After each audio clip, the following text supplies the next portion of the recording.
continues, not just for days, but for weeks, months, years. You cannot get rid of it. And the other continual feeling is the constant cold. Terrible cold. Sometimes I felt as if my blood circulation was slowing down. I was personally amazed at the power of endurance, because by all accounts, I should have become seriously ill and died a long time ago.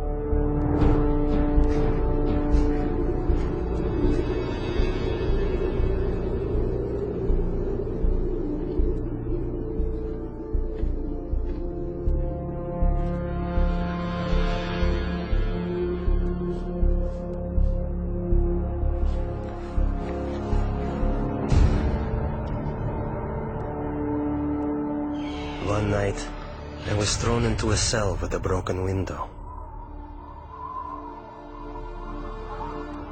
The KGB was determined to do an experiment and freeze me.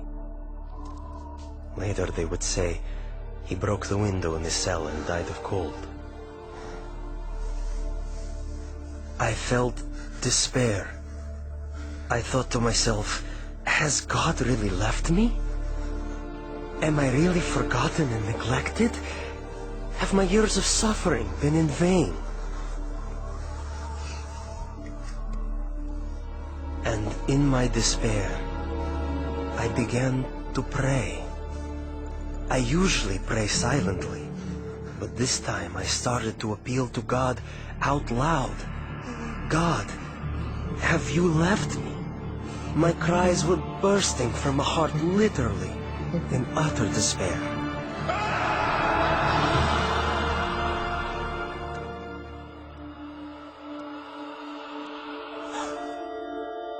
One night I had a dream. In my dream, I was told to pray for Alexander. I had no idea who Alexander was. But I told my church, and we began to pray for him.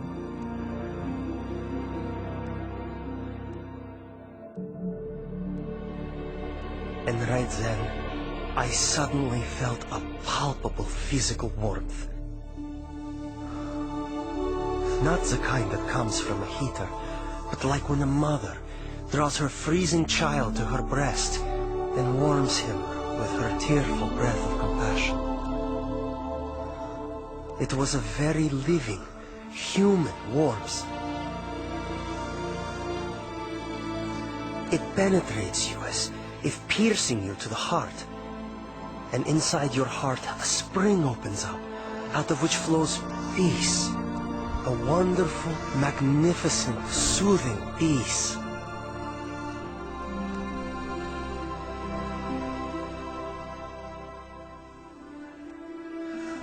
I felt a very loving, brotherly touch.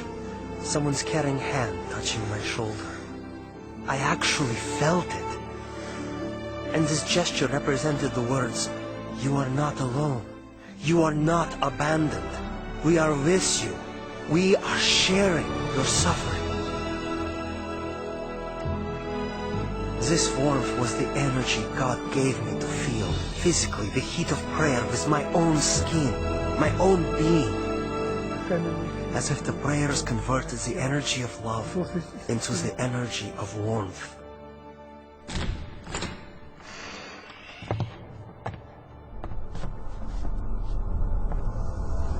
In the morning, it was a shock to my executioners. They couldn't understand. I wasn't simply alive, but my temperature was the same as that of a normal person. I heard the doctor explaining to my executioners in the corridor. This is impossible. We can't explain it. About 6 months later, we received a letter from Open Doors to pray for Alexander. And we finally found out who this Alexander was. We had been praying for 6 months without knowing anything about him. Alexander had started a Christian movement that spread across the Soviet Union. For this crime against the state, he was imprisoned to a labor camp in northern Siberia. the death sentence zone. It so happened that many people began praying for me.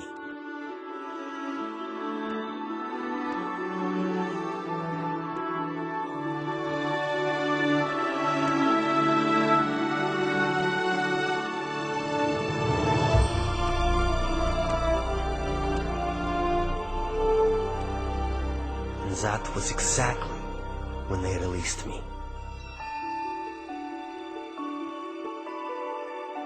Prayer opened the prison doors, and as the gospel affirms, set the captives free.